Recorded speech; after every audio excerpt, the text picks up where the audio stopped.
батыс мұсылмандарға қатты қызықты. Ақылда да иман бар, иман адамға ғибадат бар. Періштеге ақыл берген, бірақ нәпсі бермеген дейді.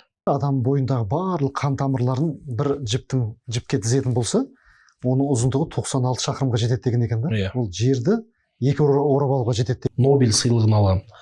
Бүкіл жиналып маса жасасыншы. Таулардың түрлі түсті болатыны Құранда бар дейді, ол айтылып қойған дейді. Үлкен катастрофа дұрыс түсінбеуден келеді.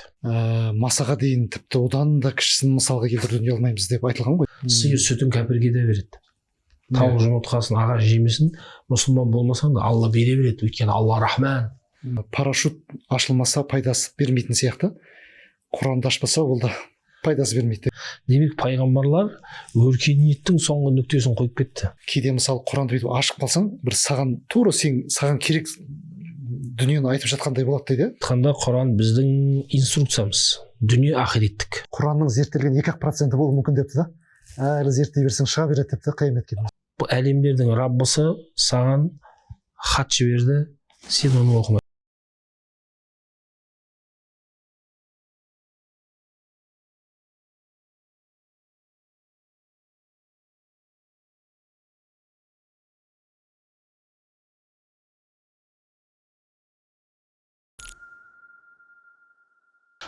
Біз Құран мен ғылым аясындағы подкасттарымызды ары қарай жалғастырамыз. Бүгінгі қонағымыз дінтанушы, PhD доктор, доцент Қайрат Құрманбаев ағамыз. Ассалаумағалейкум, студиямызға қош келдіңіз. Алейкумассалам ва рахматуллахи ва баракатуху. Қайрат аға, алғаш қойылатын сұрағымыз, бәзі біреулер айтқандай, ислам діні білім мен ғылымға қарсы ма? Құран ислам діні керісінше білім мен ғылымды қолдай ма? Осыдан бастақ. Жалпы хақ дін. Исламды айтпай қойық. Жалпы илахи Алла тағала тарапынан адамзатқа түсірілген хақ дін, ол ғылым, білім, мәдениет, өркениетке қайшы келуі мүмкін емес. Ол тарих куә. Біріншіден, исламды алайық. Енді біз реалды көзбен көрілген орта ғасырда алайық. Орта ғасырды ешкім жоққа шығара алмайды. Орта ғасырда әлемдік өркениетті құрған ол ислам әлемі. Көрдіңіз бе? Мұсылмандар. Ол кезде халифат. Бірінші кезекте сонау умауилер дейміз, омайяттар деп айтылады. Солардың соңында. Бірақ өркениеттің шыңына аббасилердің кезінде жетті. Бұл халифат. Ислам мемлекеті, Құран, хадиске негізделген мұсылмандар әлемдік өркениет жасады. Барлық салада. Яғни тәжірибеде ислам ғылым, білім, өркениет діні екендігін орта ғасырда анық көрсетті. Тайға таңба басқандай бізге дәлелдеп кетті. Яғни барлық салада, жаратылыстануда да, кез келген салада ислам өркениеті шыңында болды, өркениеттің шыңында болды. Батыс мұсылмандарға қатты қызықты. Кейін Ренессанс кезеңінде ислам өркениетінің негізінде батыс, қазіргі Европа өркениеті қалыптасты. Бірақ ескерте кетуіміз керек. Жалпы ислам өркениеті жоқтан бар жасаған жоқ. Сол кезде мына аббасилердің алғашқы халифалары, оның ішінде мына Харун ар-Рашид, одан кейінгі балалары Мәмун, Әмин. Осы кездерде бұл шамамен хижраның 2-ші ғасырдың соңы, 3-ші ғасырдың 3-ші ғасыр, яғни 8-9-ші ғасырлар, 9-ші ғасыр біздің заманымыздан айтсақ. Ислам өркениеті барлық салада алдыңғы қатарда болды. Және мынадай оқиғалар бар. Мысалы, Мәмун, халифа Мәмун.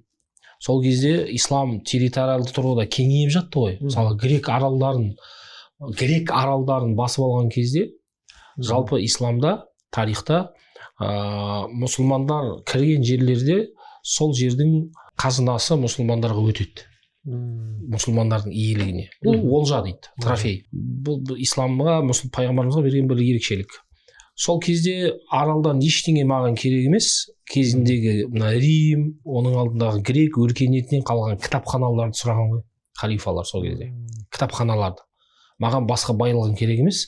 Мына кітап шаң басып жатқан кітапханаларды Бағдатқа көшірген. Мысалы, Бағдатқа алып келіп, сол жерде аударма ісімен көп адамдар айналысқан. Бәйтул хикма құрылды, даналық үйі. Сол жерде өте көп сала, медицина, астрономия, тағы басқа көптеген ғылым салаларының негізі қаланды. Сөйтіп, ислам барлық ғылым білімде орта ғасырда ислам ғылымға қайшы емес. Немесе ғылым исламға қайшы емес деп айтқанымыз дұрыс шығар. Сондықтан біз Құранды, жалпы дінімізді, ислам дінін ғылымға қайшы қоятын болсақ, бұл дін орта ғасырда әлемдік өркениет құрмаған болар еді. Бұл дін өкілдері. Және екіншіден, Құран оқы деген аятпен бастамаған болар еді. Көрдіңіз бе? Оқы. Көрдіңіз бе? Сені жаратқан Раббыңның атымен оқы. Иқра ва раббукал акрам. Оқысаң, Раббың саған беретіні көп деді. Көрдіңіз бе? Оқыған кезде адамзаттың жететін жетістігі көп болады. Сол білім арқылы кейін ол ғылыми жетістіктерге ұласып, ислам адамзат 600 жыл азғындықта, барлық салада араб түбегі емес, адамзат құлдырап тұрған тұста Құран оқы деген үндеуменен адамзатты білім арқылы ғана сен құтқара аласың деген бір үндеу келді. Сондай бір пәрмен келіп, ислам ғылым, өркениет діні екендігін дәлелдеді. Бірақ енді Құран бір ғылыми кітап емес ол. Құран бір саланың кітабы емес. Иә, ол бір сала, тіпті барлық саланың да кітап емес. Құраннан жаңа ғылыми бір феномендерді іздеу, Құран жаңағы бір ғылыми энциклопедия ретінде қарау ол қате негізінде. Құранның негізгі мақсаты, түпкі мақсаты ол басқа. Кейбір ғылымға ол ғылым ретінде де қарап тұрған жоқ. Оның ғылымның ар жағындағы мақсатын көздейді жалпы Құран. Сондықтан жалпы Құран, ислам ғылым білімге қарсы емес, өйткені тарих куә. Екіншіден, Құранның өзінде қаншама аяттар білім ғылымға бізді ынталандырады, міндеттейді. Оқы деген аяттың бірінші түсуі, пайғамбарымыздың хадистерінде де өте көп білімге қатысты аяттардың келуі, білім алушыға қолдау көрсетушіге, білім үйренушіге, білім берушіге, білім ізденушіге деген секілді тіпті әр қайсысына кітаптар жазылған ислам тарихында. Аяттар, хадистер өте көп. Ешбір өркениет, ешбір дін исламға дейінгі немесе қазіргі ислам секілді ғылым білімге ынталандырмаған. Өте көп айтқан. Керемет. Білім алуды құлшылық ретінде қараған. Өйткені тіпті сенімнен де бірінші ислам білімді айтқан. Фә'ләм аннаху ла илаха иллаллах. Біл, ол Алла жалғыз дейді. Бірінші білу керексің, оның жалғыздығын сену емес. Сенімнен де бірінші білім керек. Неге? Өйткені дұрыс сену үшін. Көрдіңіз ба? Дұрыс құлшылық өтеу үшін де білім керек. Сол үшін тарихта харижиттер дейтін топ адасқан, құлшылықта, ғибадатта, өте қатты құлшылық ғибадатқа мән берген топ, ол тозақтықтар дейді. Неге? Бірден бір себебі білімсіз олар құлшылыққа ден қойды. Білімсіздіктен олар қателесті, адасты. Сондықтан Құран бірінші аяты білімге қатысты, білуге қатысты, және дініміздің барлық діни мәтіндері білімді, ғылымды насихаттайды, міндеттейді. Құран енді оқы деген аятпен басталып отыр. Ары қарай жаңағы қаламмен жазуды үйреткен деп келеді ғой. Сол жерде кейінгі ғалымдардың зерттеуі бойынша, мына Оксфорд университетінің ғалымдары, олар айтады, жаңағы жазып отырса, мысалы өзіңіздеріңіз сияқты ұстаздардан жаңағы сабақ алғанда жазып отырса, есте көп сақталады дейді да. Осы жерде бір ғылыми мұғжиза бар сияқты ғой негізі. Ғылым қаламмен жазып үйрет деген жерде қаламның маңыздылығы да. Иә, бірінші кезекте оқу керек. Құран сөзінің өзі оқу түбірінен шығады. Қара, мысалы Құран. соны көрдіңіз бе? Содан кейінгі дұрыс кейбір діни әдебиеттерде жаратылыстың ішіндегі алғашқы жаратылғандардың бірі қалам дейді, мысалы жазу. Құранда түсті дер кезінде жазылды, хатқа түсті. Көрдіңіз бе? Пайғамбар саллаллаху алейхи вассаламның жанында жазу сызу білген сахабалар оны хатқа түсірді. Бұл біріншіден жазу, еске сақтау бар, және жеке тұлғаның есінде сақтауы бар, және ғылымның сақталуы бар. Көрдіңіз бе? Құран өйткені бізге екі жолмен жеткен. Ауыздан ауызға жетті, жадыларда жатталды, және мұсхафтарда жазылды. Тек қана бір жолмен емес. Бәлкім бұрынғы кітаптар, Інжіл, Таурат бір ғана жолмен болғаннан кейін өзгеріске ұшырады. Олар ауыздан ауызға ғана жетіп отырды. Кейін ұзақ мерзімнен кейін барып хатқа түсе бастады. Ал Құран түскен кезде пайғамбар саллаллаху алейхи вассалам сол кезде, сол мезетте сахабаларына жаздырып отырған. Сондықтан жазу ол дініміздің сақталуы, Құран хадистің сақталуының бірден бір кепілі. Екінші, білімнің жадыларда жатталуына да өте маңызды құрал. Қалам дейтін арнайы сүре бар. Көрдіңіз бе?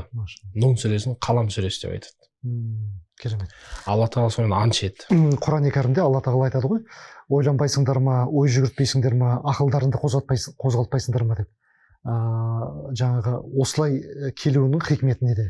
Мысалы, біз енді қандай ойлануды айтылып отыр ол жерде? Енді қараңыз, жалпы Алла тағала ақыл дейтін нығметті ешбір жаратылысқа бермеген. Ақыл иесі тек қана адамға тән. Бірақ Алидің мынадай бір сөзі бар, радиаллаху анху. Алла періштеге ақыл берген, бірақ нәпсі бермеген дейді. Жалпы хайуандарға нәпсі берген, бірақ ақыл бермеген. Адамға ақыл берген, һәм нәпсі берген. Сынақ болып тұрған бір жерде екеуі де. Енді қараңыз, егер адам нәпсін ақылына жеңдіре алса, ол періштеден жоғары тұрады. Оған Құранда дәлел бар. Улаика хум хайрул бария.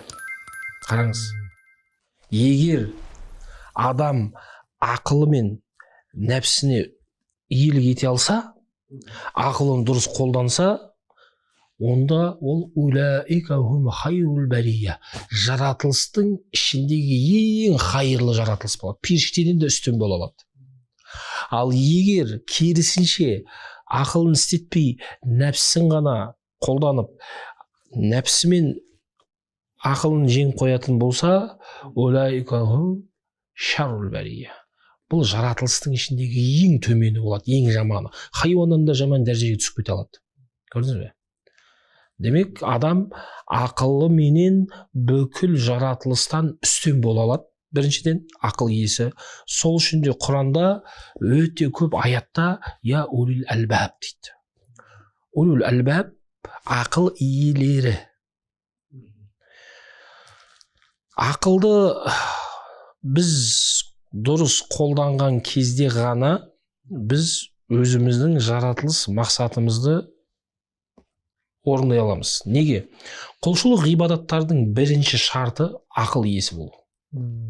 Кез келген құлшылық ғибадат ақылды адамға парыз. Намаз, ораза, қарыз, зекет, тағы басқа. Абай атамыз айтпақшы ғой, ақылда да иман парыз, иман адамға ғибадат парыз.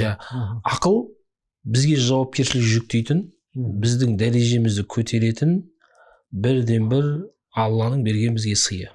Енді соны қолдануды Құран бізге өте көп аяттарда ақыл жүгіртпейсіңдер ме, ақыл иелеріне бұл лиязаккара улул албаб, ау лиятазаккара улул албаб, яғни бізге жаратылысқа қарауды Алла тағала өзінің құдіретіменен әлемді біздің алдымызға жайып тастады да, бізге қараңдар дейді. Яғни бізге мана көзбен қарауды айтпайды, бірақ бұл көз кез келген мақлұқта бар, басқа да жануарларда бар, бізге ақыл көзімен. Ақыл көзімен қараған кезде еш нәрсе босқа емес. Барлық жаратылыстың өзінің бір сыры, хикметі, Алланың бір даналығын көреміз. Яғни ақыл ойланбайсыңдар ма деп Құранда көп айтуы, бірінші кезекте біз сол ақыл менен Алланы жаратушыны тану. Біріншіден.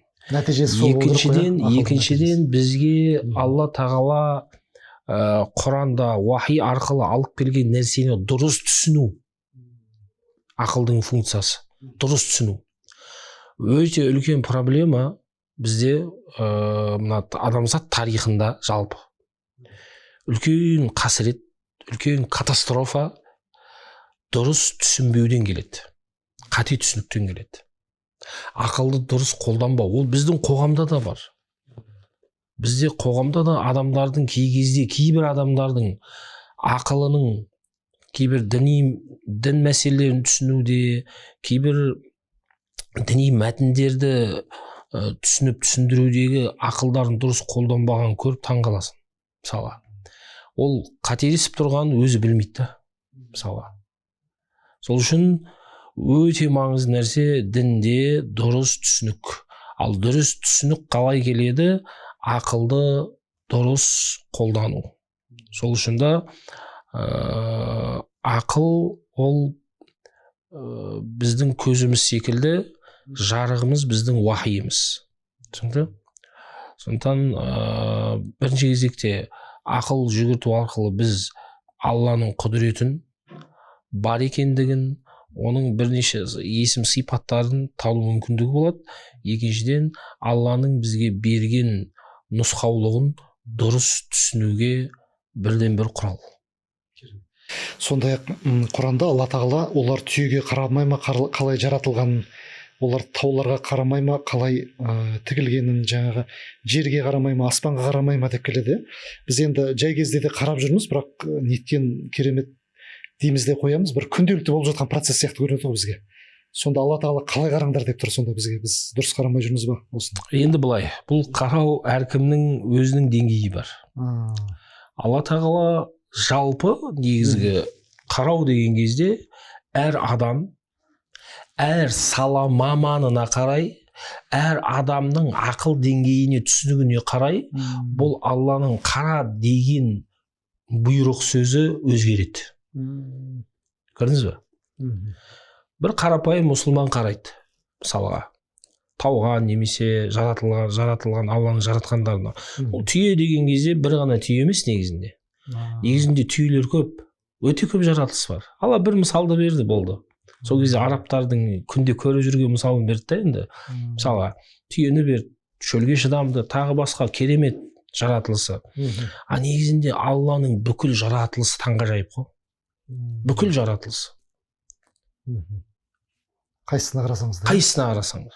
Бүкіл жаратылыс теңдессіз. Ол өсімдік бола ма, ол жануар бола ма, ол басқа бола ма.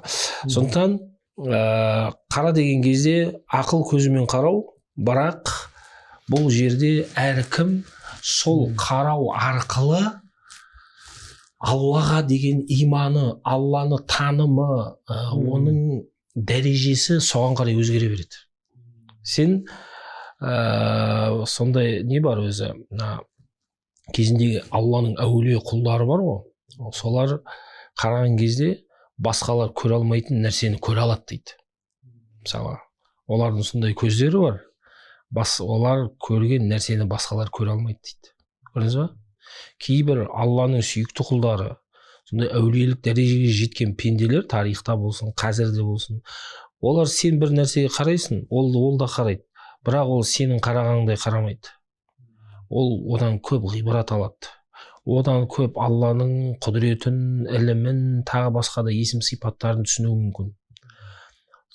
Және басқа құдси хадисте бар ғой, Алла тағала егер құлымды жақсы көрдім дейді, «Иза ахбабту kuntu sam'ahu alladhi yasma'u bihi wa basarahu alladhi yubsiru bihi». Қараңыз, оның көретін көзі болам дейді. Алла тағала. Көретін көзі деген не? Алланың шынайы сүйікті құлдары Алла арқылы қарайды, немесе олар қараған кезде екінің бірі көре алмайтын нәрсені көреді. Бұл жерде былай қаралық, мысалға қаралық. Мына жерде бір картина тұр, тарихи картина. Мысалға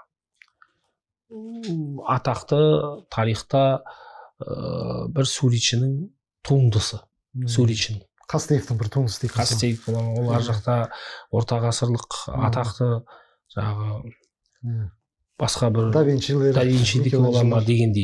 Енді қараңыз, сіз сондай бір үлкен әлемдік неге көрмеге бардыңыз. Мысалға сіз қарайсыз фотоға, жаңағы суретке, туындыға қарайсыз. Анау бірақ миллиондардың туындысы.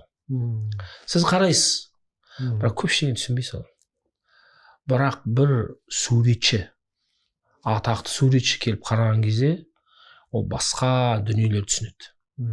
Екі адам, немесе бірнеше адам қарайды, әркім әртүрлі одан әсер алады, ол туындыдан. Солай ма? Ол жай бір сурет негізінде. Ол бір адамға барып мүлде мынау не мынау, жай бір әшейін краска шашып тастаған секілді. Көрдіңіз ба?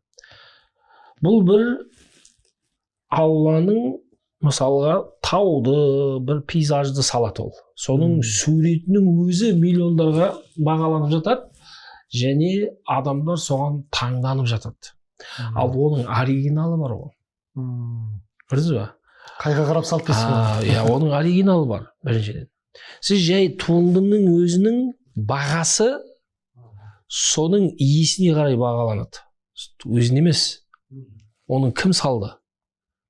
Да Винчи болса, бұл туынды енді өте жоғары. Қараңыз, соның суретшісіне қарай туындысы бағаланады. Енді ол жай туынды болса, бірақ жер бетінде, әлемде жаратылыс, Алланың сансыз жаратылысына қарасаңыз, сондай таңғаласыз.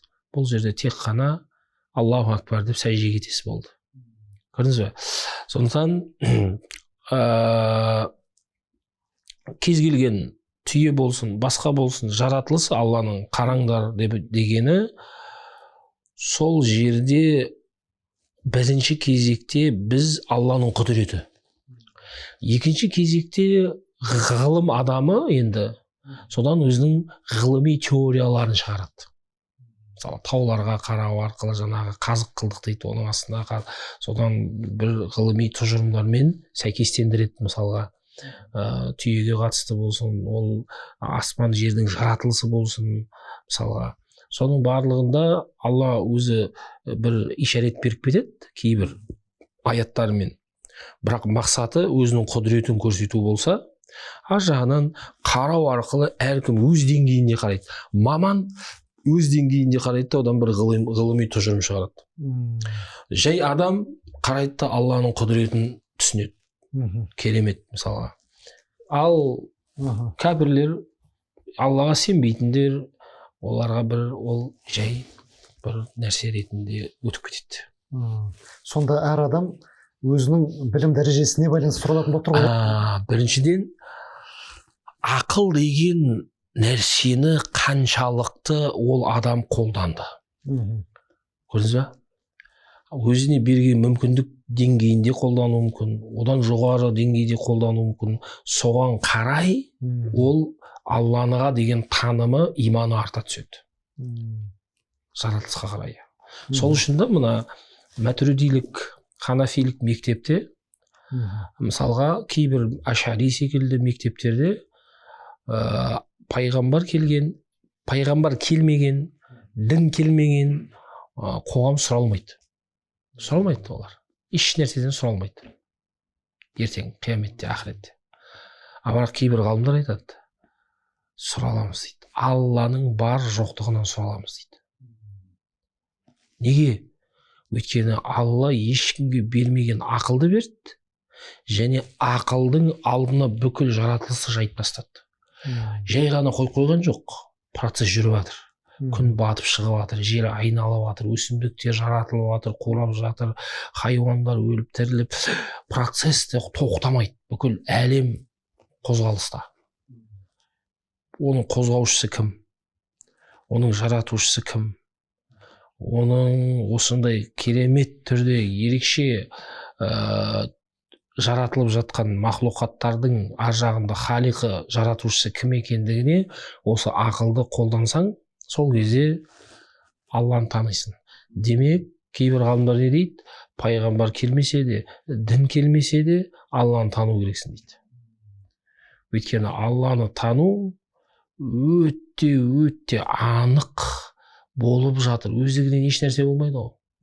Демек, болып жатқан жаратылысқа қарап, біз біреуге ақылымызбен жетуіміз керек. Оны Хай бин Яқзанның 12-13 ғасыр жазылған Ибн Туфайлдың трактаты бар.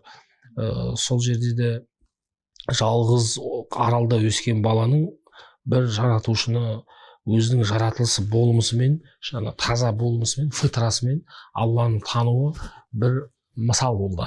Сондықтан таза болмыс, таза фитрат бір Алланы тануға бейім, ол ақыл иесі болса, оны іздейді.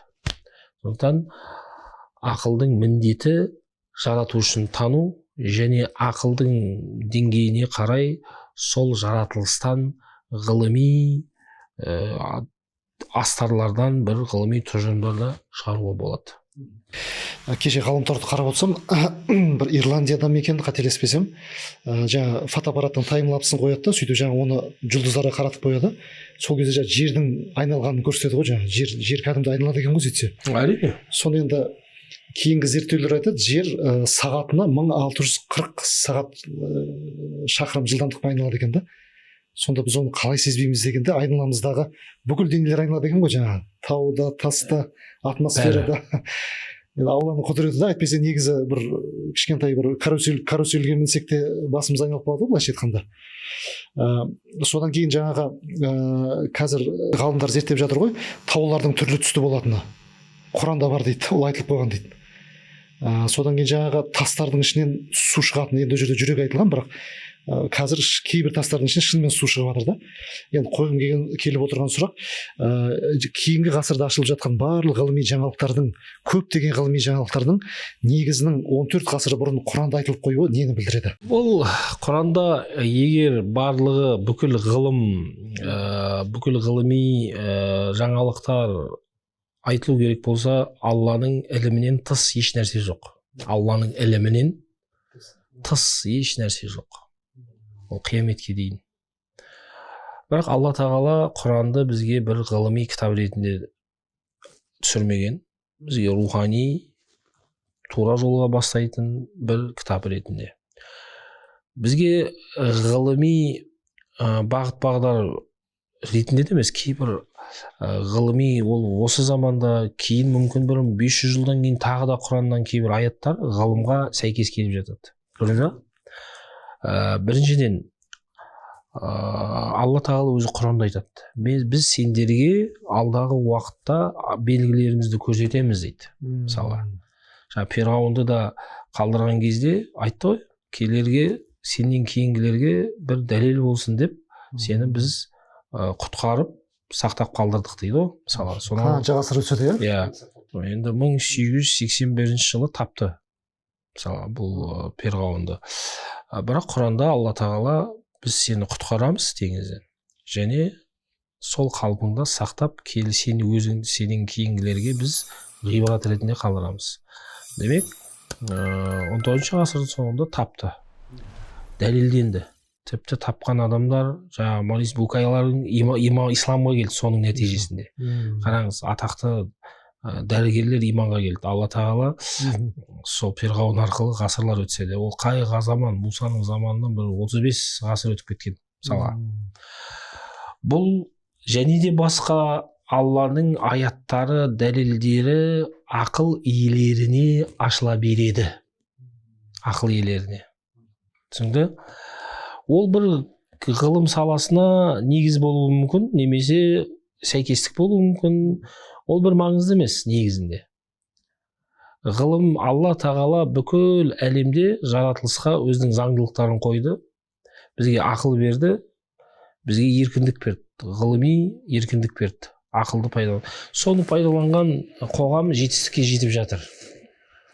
Кейін Құраннан тауып, Құранда бар екен деп, олар мүмкін исламға келеді, олар иманын артырады, бірақ қалай болғанда да Құран бірінші кезекте Алланың кәләмі екендігін, хақ кітап екендігін бұл дәлелдейді. Көрдіңіз ба? Өйткені кімнің өзі, Морис Букайдың өзі мысалға Інжілді зерттеді, ол жердегі ғылымға қарама қайшы келетін тұстарын білді. Өйткені адамның ойынан туындаған дүние болғаннан кейін Құраннан ешқандай қарама қайшылық таппады. Құран оны өзі айтып қойған. Керісінше барлық аяттар Құрандағы ғылыми негізі бар аяттар ғылымға сәйкес келіп, солай негіз болып жатыр. Сондықтан бұндай сәйкестіктерді бірінші кезекте адамзатқа Алла тағала Құранның хақ кітап екендігін көрсетеді. Енді хақ кітап екендігін түсіндің бе, Құран сені тура жолға бастайды. Ұстан бұны. Ғылым негізгі мақсат емес бұл жерде. Ғылым ол жасай береді, ол бізді өзімізге қалдырылған нәрсе. Түсінікті? Ол табиғи нәрсе. Адам ол өзінің қажеттілігі үшін, заманның талабы үшін ол әрекет жасау керек. Ал ол адамзатқа, қоғамға, жаратылысқа пайдаң тию, қоғамды құру, ол құлшылық. Өйткені қараңыз, періштелерге Алла тағала адамды жаратам деген кезде, бұзатын адамды жаратасың ба деді, бұзатын. Қан төгетін. Демек, адамның мақсаты құру, жасау, дамыту. Көрдіңіз ба? Құран бүкіл биология, химия, физика, астрономия бәрін Құраннан таппайсыз. Бұл да шарт емес. Ишарат беріп кеткен ғой тек, бұл шарт емес Құранда болу. Ол саған ақыл берді, мүмкіндіктер берді. Түсінікті? Мүмкіндіктер. Ізден, зерте. Мысалға. Мысалы, саусақ іздеріне қатысты айтылады ғой, айтылады, ол бір миллионнан бір несі Құранның тек қана. Құранның бір ғылымға қатысты бір кейбір тұсы ғана негізінде. Ол егер Құран таза ғылыми кітап болатын болса, Алла тағала бүкіл ғылымды да салып қоюға күші жетеді ғой оны. Иә. Бірақ ол кезде бір мәнісі болмай қалады. Ол кезде сынақтың сыры болмай қалады. Көрдіңіз бе? Ол кезде Құран бір ғылыми кітап болып қалады. Құранның негізгі түпкі мақсаты ол емес, ғылым жасау, өркениет жасау, ол адамзаттың өзіне қалдырылады. Құран негізгі қағидаттарды береді. Құран білім ғылымға ынталандырады. Ишарат береді, мынаны қараңдар. Саусақ ізін зерттеп көріңіз. Ол бір мысал ғана. Ондай миллион мысалдар болуы мүмкін. Бәрін Құран әкеле бермейді ғой. Сол кейінгі ғалымдар айтқан екен, жалпы Құраннан да енді көптеген сәйкестіктер табылып жатыр. Солар Құрандағы барлық жаңағы ғылымның әлі Құранның зерттелген 2% болуы мүмкін депті да. Әлі зерттей берсең шыға береді депті қияметке. Иә, ол бәлкім. Ол бәлкім 2% мүмкін, 1% мүмкін, басқа біз білмейміз нақты. Құранның астарында қандай ғылымдар сақталып жатыр аяттарының астарында. Ол енді ғасырлар өте, мысалы кейбір 20-21 ғасырдағы аяттарды сахаба табииндер заманда оны түсінген жоқ. Олар басқаша интерпретация жасады. Құран бізге бір қызық жері, Құран әркімге өзінің үлесін береді. Әркімге үлесін береді, әр кезеңге үлесін береді. Әр кезең өзінің үлесін алады. Сарқылмайды ғой сонда. Мысалға, жай мұсылман өзінше бір нәрсе түсінді.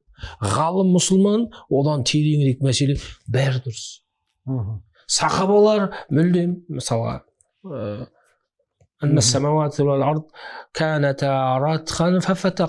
деген аятты Ибн Аббастан сұрақ келеді ғой, мысалға. Мына аят қалай бұл? Бәрі бірге болып еді, көктер мен жер. Кейін біз оны жардық дегенде, Ибн Аббастың тәпсірін оқысаңыз, сонау 7-8 ғасырдағы тәпсір ғой енді. Сонда біз жерді өсімдікпен, көкті жаңбырмен жардық деген осылай тәпсірлейді ол. Басында бір тұтас болған болып тұр ғой сонда. Бір тұтас, жер бір тұтас, яғни дым шықпаған бұл жерде. Ибн Аббастың түсінуі бойынша, тәпсірі бойынша, жерде ешқандай өсімдік атаулы болмаған. Соны өсімдік шығару арқылы жардық. Көкте ештеңе болмаған жаңбыр түсіру арқылы көкті жардық деп түсіндіреді. Ол енді 7-ші ғасырдың тәпсірі. Қазір 21-ші ғасырда бәлкім басқаша түсіндіреді енді ғылым. Иә. Ол 7-ші ғасырдың логикасында ол дұрыс тәпсір. 21-ші ғасырда тағы басқа қыры ашылады. Құранның қыры. Өйткені ағаштар сия болып, теңіздер сия болып, ағаштар қалам болса да сен Құранның мағынасын тауыса алмайсың дейді Алла Тағала. Сондықтан әр кезең, әр адам Құранның өз үлесін ала алады. Құранның бір мұғжизалығы. Иә, өзіңіз айтып отқандай, Құран қандай да бір болмасын, бір ғылымның кітабы емес, бірақ білім мен ғылымның негізі осында қамтылып тұр ғой. Ишарат беріп тұр қаншама елдерге. Енді мынадай түсініктен арылуымыз керек. Құранда барлық ғылым бар деген түсініктен. Кейбір ғылымның ишараттары. Жалпы Құран негізгі түпкі мақсаты бізді тура жолға, рухани кемелдікке жетелейді. Бірақ кейбір жанама түрде, кейбір ғылыми тұжырымдарды, кейінгі ашылып жатқан ғылымдар Құранға қайшы келмейді. Ал бірақ жалпы ислам, Құран, хадис бізді ғылымға, білімге ынталандырады, бағыттайды, оның сауабын айтады, оның артықшылығын айтады. Сосын бізде білмегендер мен білгендер тең бе? Мысалға, Алла Тағала иман келтіргендер мен білім иелерінің дәрежесін көтереді деген секілді өте көп діни мәтін бар. Білімген. Бірақ Құранда білім айтылған кезде ол діни ілімді айтпайды. Кез келген ғылым. Яғни адамзатқа, жаратылысқа, қоғамға пайдасы ма? Ол демек біріншіден сен оны оқу арқылы ар жағынан иқра бисми раббикаллази халақ. Біріншіден сол ғылымды Раббыңның, Алланың атымен оқыған кезде Алланы танисың. Аллаға деген иманың артады. Алланың құдіретін көресің. Екіншіден сол білімді адамзатқа қарсы қолданбайсың. Иә. Көрдіңіз ба? Кез келген ғылымды сен адамзатқа қарсы, жаратылысқа қарсы қолданбайсың. Оны Алла жолында дұрыс адамзаттың игілігіне жұмсайсың. Сондай-ақ ғалымдардың зерттеу бойынша адам бойындағы барлық қан тамырларын бір жіпке тізетін болса, оның ұзындығы 96 шақырымға жетеді деген екен да. Ол жерді 2 орап алуға жетеді деген. Яғни өз бойымызға қарасақ та таңғалатын дүниелер көп қой. Мысалы ғалымдар зерттеу бойынша біздің денемізде топырақта бар негізгі элементтер дейміз деген да. Ал бұл Құранда жаңағы айтылып қойған ғой, топырақтан. Жалпы адам енді бізде көп кейінгі 20-шы ғасырда батыс ғалымдарының исламға келуі көбіне осы эмбриология, адамның жаратылысы, Құрандағы адамның жаратылыс стадиялары, кезеңдері Құранда айтылған осы көп ғалымдардың және дәрігер мамандардың исламға келуіне себепші болды. Бұл жерде адамның топырақтан жаратылысы және топырақтағы енді кейінгі адамның ағзасында бүкіл енді барлық демейік, негізгі элементтер бар, 80-нен астам микро-макро элементтер қамтылғандығы. Және Алла Тағала айтады, біз барлық жаратылыс судан жараттық дейді. Кез келген жаратылыстың негізгі басым бөлігін құрайтын ол су екен, мысалы. Кейбір жаратылыс 90%, 70% судан тұрады, мысалы. Жердің өзі де солай болып тұр ғой. Сол жердің өзі де солай, адамның жаратылысы да басым бөлігі су. Судан жараттық деп айтылады, мысалға. Сондықтан бірінші кезекте адамның жаратылысы, әлемнің жаратылысы, жалпы кез келген Алланың жаратқандарының жаратылысы, кейбір жаратылысының ар жағында бізге бірінші жаратушыны тануы өте маңызды нәрсе. Өйткені қаншама адамдар ауалам яраллазина кафару деп келеді Құранда. Олар қарамай ма, имансыздар, Аллаға сенбейтіндер қарамай ма? жер бетіндегі мына көктер мен жерге қарамай ма деп айтады. Неге? Өйткені тарихта да күнімізде де адам баласының ішінде көп адам Алланы танымайды. Алла тағала құдіретін көрсетіп жатса да, жаратып жатса да, Аллаға сенбейтін адамдар көп. Білесіз бе? Бұл негізгі түпкі мақсаты осы адамның таңғажайып жаратылысын Құранда айтуы, әлемнің жаратылысы бірінші кезекте Алла өзін көрсетіп жатыр. Ұлылығын ғой былайша айтқанда. Алла өзінің жаратушы екендігін, өзінің шексіз құдірет иесі екендігін, өзінің білім иесі екендігін, Алланың илім сипаты бар. Өйткені шексіз ілім бар бұл жерде. Жаңа біздің ағзамызды айтып отырық қой. Ағзамызда микро, макро элементтер қамтылған. Бірақ қараңызшы, бізде 0,0017% бір элемент бар да, мысалы. Калий, кальций, натрий, жаңағы магний деген сияқты бәрі бар. Кейбіреулері адамның өміріне ең өте маңызды өмірін сақтауға жизненно важный элементтер бар. Мысалға, ол болмаса ағзаңда белгілі бір деңгейге түсіп кетсе өліп кетесің. Мысалға. Бірақ өте нәзік өлшемдермен салған кім оны? Мысалға, біздің ағзамызда алтын бар екен. Алтын. Бірақ өте сондай нәзік өлшеммен. Бізде қанша цинк бар? Біздің иммунитетімізге, біздің ағзамызға, өмір сүруімізге өте маңызды өміріміздің тірегі, былай айтқанда, цинк. Ол бұл негізінде ауыр металл ғой бұл дейтін цинк. Бірақ оны сондай мөлшермен Алла тағала бізге қойған ағзамызға.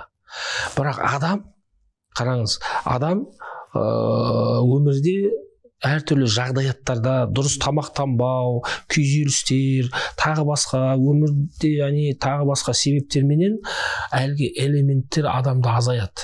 Бірақ Алла тағала не істеген? Соны бізге басқа жаратылыстар арқылы соны бізге беріп қойған. Мысалға, біздің жеміс-жидектер арқылы, басқа да теңіз өнімдері арқылы ағзамызға қажетті бүкіл элементтерді қайтып ала аламыз. Мысалға. Көрдіңіз ба? Бірақ бұл Алланың құдіретін шексіз ілімін қалай көрсетеді? Барлық бұл элементтер бізде нәзік өлшемдермен. Оны кім қойды? Адам емес. Кез келген мысалға жеміс-жидектерді қараңыз. Ол жерде де қаншама витаминдер бар. Бірақ әр витамин өзінің мөлшерінде тұр. Мысалға. Асып кетпейді, кеммейді. Ана жаңбырдың жауын зерттейтін ғалымдар жаңағы зерттесе, жер енді судан буланып бірінші жоғары көтеріледі, сосын барып ар жақтан жаңбыр болып қайтадан түседі ғой. Сол процесс екеуі бір дегенде қанша су буланады, сонша су түседі дегендей ғой. Бұны аятта айтып қойған. Бұл қайтып келеді дейді. Көктен бәрі айналып тұрады процесс. Алла тағала Құранда айтып қойған. Бірақ енді кейін адамзат Құранда емес, Құранда бар екен деп таппайды бізде. Адамзат ақылыменен, табиғатқа қарап, жаратылыстың заңдылықтарына қарап, зерттеулерменен өзі жетеді бұл мысалға. Енді бізде осындай түсінік бар, тенденция, яғни бізде жаратылыс қарап адамдар бір нәрсе табады, сосын Құраннан көреді. Құраннан көріп барып таппай жатыр да бізде. Негізі дұрыс сол дейсіз ғой, былай да дұрыс, бірақ былай Құраннан тауып, мысалға алайық, Сулейман алейхиссалам заманында Бәлқисті қас қағым сәтте 2 айлық жолдан алып келді. Телепортацияның бір несі, қараңыз. Құранда тұр бұл. Қас қағым сәт дейді. Тарфатыл айын, қастың қағылу жылдамдығы жарық жылдамдығынан да тез екен. Негізі, біз білмейді бізге. Жарық жылдамдығын білесіз ғой? 1 секундта 300 мың шақырым. 1 секундта жарықтың жылдамдығы. Біздің қасымыздың да қағылуы одан тез екен.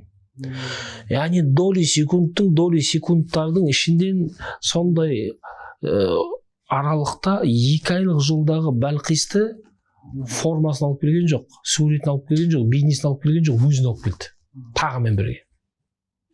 Ғылым оған жеткен жоқ әлі. ғылым жеткен жоқ. не нәрсе болуы мүмкін дейсіз ғой, кейінгі адам. Қазір енді жасанды интеллект танып жатыр мүмкін. Енді бізде келе жатыр соған. Аха. Бұрын енді мысалға прямой эфир болған жоқ. Қазір прямой эфир Америкада болып жатқан оқиғаны біз тікелей эфирмен бір мүмкін 3 секунд уақыт кетуі мүмкін. Ғаламтордың күші ғой енді қазір. Алып келеді бізге, бірақ өзін емес, бейнесін, несін алып келеді. Бірақ Сүлеймен алейхиссалам заманында өзін алып келді. Көрдіңіз ба? Керемет. Өзін мына ауа, атом, молекуланы бағындырды. Көрдіңіз ба? Қас қағым сәтте қалаған жерінде болу. Жындар әлемін бағындыру. Қараңыз, бұл ғылым әлі жеткен жоқ. Мысалға, технологияға. Айтып кеттіңіз ғой, мұсылмандықтың ренессанс дәуіріне мұсылмандар барлық ғылымның негізін қалады. Кейін келе оны басқа өкілдер игеріп кетті ғой, былайша айтқанда. Қазірде қарасақ, екі теңіздің бір-біріне қосылмауын Жакив Кусто зерттейді, мысалы, басқа дін өкілі. Марис Букай француз, мысалы, ол кейін келіп жатыр да исламға ше. Неге осыны мұсылмандар зерттеуі әлі де бір ондай деңгейде? Мұсылмандар зерттеді, мұсылмандар орта ғасырда көп ғылым салалары дамыды.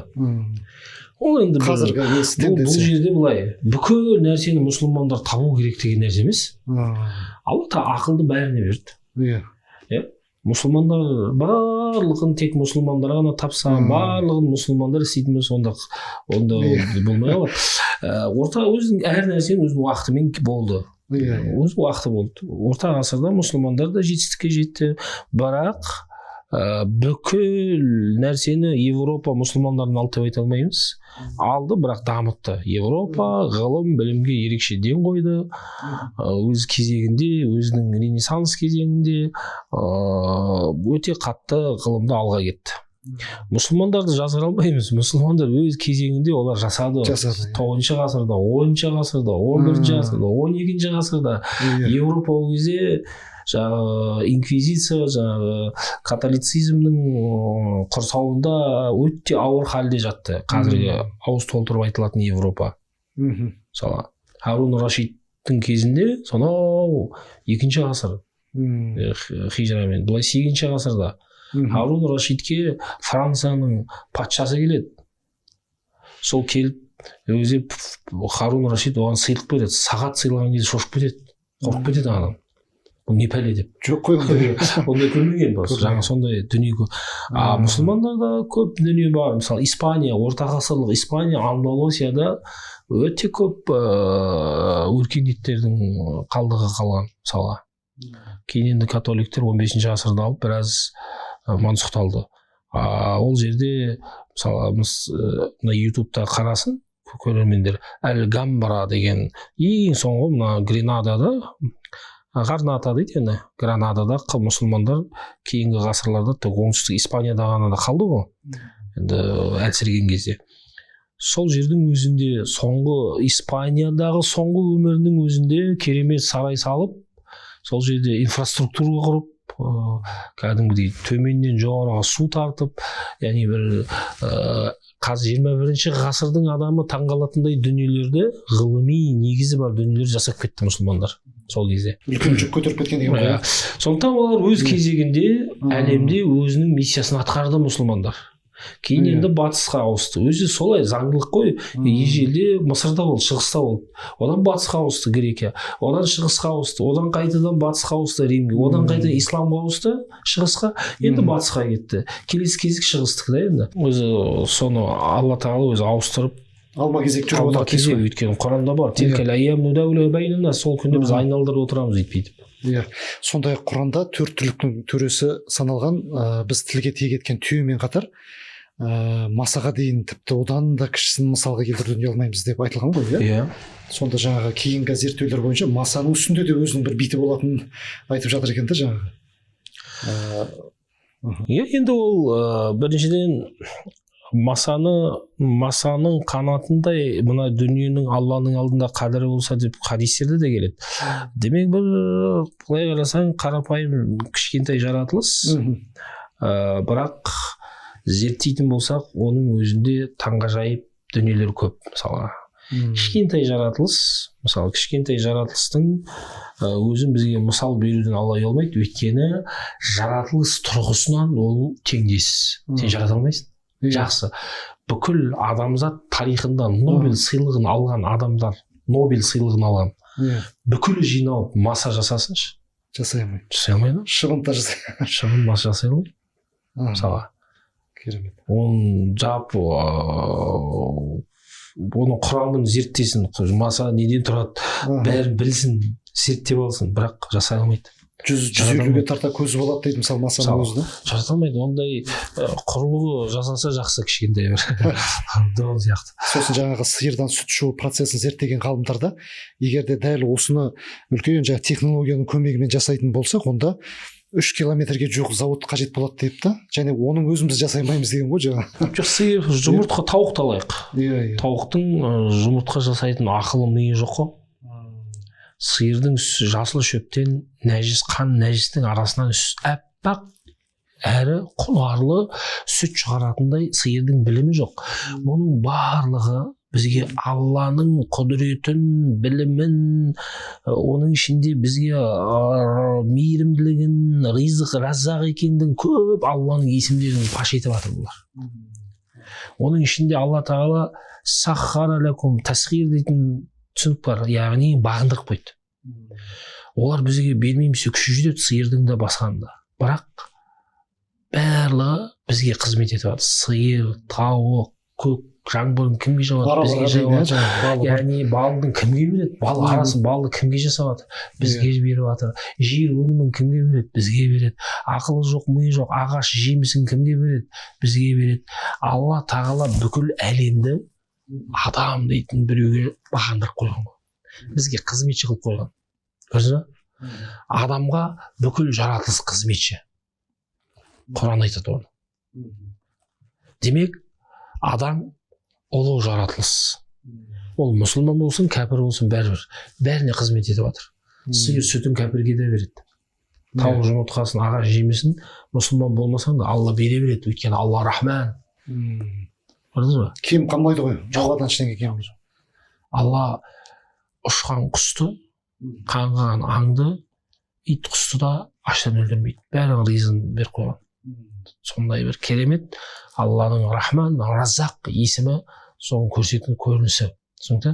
Осы ұстаздар айтып жатады ғой, Құран барлық сұрақтың жауабын қамтыған дейді, және кейде мысалы Құранды бүйтіп ашып қалсаң, бір саған тура саған керек дүниені айтып жатқандай болады дейді. Сонда енді Құран қазақшасын ашып тұруымыз керек қой жалпы. Әрине, Құран просто бізде көбіне өкінішке орай Құран тек өлім жетімге, жаңағы бір басқа іс түскен кезде, жаңағы бір жол апатына ұшырайды, жаман түскен, сондай кезде бір Құранға жүгінеді. Бұл қате. Құранға біз былайша айтқанда Құран біздің инструкциямыз, дүние ақиреттік. Көрдіңіз бе? Мына өмірде біздің кез келген жағдаяттарға тап болған кезде Құран бізге нұр, Құран бізге бағыт бағдар, Құран бізге бурхан, өзінің атауы солай. Құран нұр, бурхан, худа, худаллиннас, мысалы адамдарға тура жол, нұр, жарық, кез келген жағдай. Бірақ кейбір жағдаяттарда мысалы Құран негізгі қағидаттарды айтады. Ол негізгі қағидаттарды, негізгі принциптерді айтады. Соны енді детально отбасында, қоғамда, жеке өміріңде жүзеге асыру, ол өзіңе Алла сана берген, ақыл берген, ғұрыпқа қарай әрекет етесің. Ислам негізгі принцип береді: әділдік, туралық, шыншылдық деген секілді. Енді соны қалай жүзеге асырасың? Оның жүзеге асыру механизмі қалай? Оны сен өзің ақылыңмен, біліміңмен жүзеге асырасың. Ислам детально араласпайды. Жаңағы ғылым саласында да, биология, химия, физикада детально бізге бәрін айтпайды. Бізге негізгі принципті айтты, ары қарай соны сен жүзеге асырасың. Ар жақ процесс кезінде саған рухани бір не беріп отырады, бағыт бағдар. Соны дұрыс жолда пайдалану, еңбек еткендердің ақысын жемеу, тәкаппарланбау, тағы басқа секілді. біраз сұрақты қамтыған сияқтымыз. Енді қорытынды қойылатын сұрақ, жалпы бір ақын ағамыз айтқан екен, парашют ашылмаса пайдасы бермейтін сияқты, Құранды ашпаса ол да пайдасы бермейді деп. Әрине, жақсы мысал келтірген, парашют ашылмаса енді өлесің ғой былайша айтқанда. Құран сол үшін біздің мына соңғы кездердегі Құранға деген түсінігімізді дұрыстау керек. Біріншіден, Құран тек қана өлім жітімде емес, біздің күнделікті өмірімізде ғибадат құлшылығымыздан бөлек Құран мысалға күйзеліске түскен кезде, күйзеліс қазір мысалы рухани деградация көп қой, көп адамдар жазады. Сондай проблема, қаржылық проблема, отбасылық проблемалар көп қой енді. Құранның бір ерекшелігі, Құранды ғылыми жағы емес, рухани жағы мықты. Құранды оқысаң, сен жай ғана оқып, түсінбей оқысаң да, Құран саған рухани сені қиындықтан құтқарады. Яғни жүрегің тыныштық табады. Көрдіңіз ба? Тағы да көбірек оқысаңыз, жаңағы қайғы мұңыңыз сейіледі. Ол солай негізінде, ол тәжірибеден өткен нәрсе. Мысалы бүгінде енді Құранға бір көңіл бөлгіміз ақ келеді, енді көңіл бөлгісі де келетін шығар көп адам, бірақ ғаламтор, әлеуметтік желі тартып кетіп жатыр ғой. Осындай кезде қалай Құранға өзімізді кішкене болса да оқып отыруға арасында? Енді былай, адам жетістікке жету үшін мына бөлмені сіз бір ай тазаламасаңыз не болады? Шаң басып, кірлеп, тозып, шашылады. Үйіңде де солай. Өміріңде де солай. Адам өмірін жинамаса, шашылып жата берсе, өмірің сағаттардың шашылып жатса, реттелмесе береке болмайды. Сол үшін сені жоқтан бар еткен Алла тағала саған өзінің нұсқаулығын берді, Құранын берді. Сен оны оқымай, тура жолды табам, дүние ақиретте жетістікке жетем деп ойлама. Құранды ашпай. Түсінді? Саған беймәлім техникаң бар, инструкциясын ашпай, сол техниканы, мүлдем білмейтін техниканы қолдансаң, инструкциясы сен бұзасың. Сонда немесе әлемдердің Раббысы саған хат жіберді, сен оны оқымайсың. Президент хат жіберсе, мысалы бір мемлекет басшысы саған арнап хат жіберсе, сен оқимыз. Сен дереу оқисың. Ананы оқығанда қалай оқисың? Жүрек дүрсілдеп тұрып, күні-түні жатпай, күтпей, оны қалдырмай, басқа тілде болса сол моментте аудармашы тауып оқып түсініп аласың. Мемлекет басшысы емес, саған әлемдердің иесі Раббысы болған Алла хат жолдап тұр. Саған сен оны оқу, түсіну, соған сай амал ету сенің міндетің. Сол кезде көп мәселе шешіледі. Ал ғылым, айттым ғой, Құраннан әрбір адам, әрбір қоғам өзінің үлесін алып отырады. Ғалым ғылыми үлесін алады. Жай адам өзінің рухани үлесін алады. Дым түсінбейтін адам оқу арқылы сауабын алады. Құранның әрбір әрпіне сауап. Алла Құран ешкімді құр қайтармайды. Ғалым өзінің ғылыми жетістігін сәйкестендіріп, иманын арттырып, және ғылыми бір бағыт бағдар алады. Қарапайым адам өзінің түсінген деңгейіне қарай түсінеді. Дым түсінбеген адам өз сауабын алады. Түсінікті? Және жалпы Құранда Муса алейхиссалам, Иса алейхиссалам адамды тірілтті дейді. Құранда адамды тірілткен жағдайлар бар, мұғжизалар бар олар. Көрдіңіз бе? Бұл медицинаның соңғы нүктесі ғой. Пайғамбарлар қойып қойды соңғы нүктесін. Оған әлі жете алған жоқ. Соған кетіп бара жатырмық. Сулеймен алейхиссалам қазіргі мына сотовый жағы ауаны бағындырудың соңғы нүктесін, пигін қойып кетті шыңын. Сулеймен пайғамбар. Біз соған кетіп бара жатырмыз. Мысалы. Дауд алейхиссалам әлләннәл хадид, оның қолында темір кез келген формаға қолмен келтіре берген Дауд алейхиссалам. Кез келген темірді, кез келген нәрсені қолмен формаға келтіре берген. Ол ұсталықтың, яғни соңғы нүктесін қойып кеткен. Адамзат соған кетіп бара жатырмыз, бәріміз. Демек, пайғамбарлар өркениеттің соңғы нүктесін қойып кетті, мұғжизаларымен. Адамзат соған, сол жолға қазір біз ғылым, білім арқылы соған кетіп бара жатырмыз. Соған жетеміз, мына өмірдің де мүмкіндіктері бітеді. Ар жағы жәннат, ақыреттік өлшемде болады. Жақсы, Қайрат мырза, осы подкастымызға келіп қатысып, сондай құнды ойларыңызды бөлгеніңізге рахмет айтамыз. Ұстаздық жолындағы, білім жолындағы жұмыстарыңызға Алла берекетін берсін. Амин, рахмет сіздерге де. Құрметті көрермен, осымен подкастымыз аяқталды. Егер Құран мұғжизаларына қатысты қосар ойларыңыз болса, бізге пікір жазсаңыздар болады. Ең жақсы пікірге беретін жақсы сыйлығымыз бар. Еліміз қуатты, өміріміз шуақты болсын.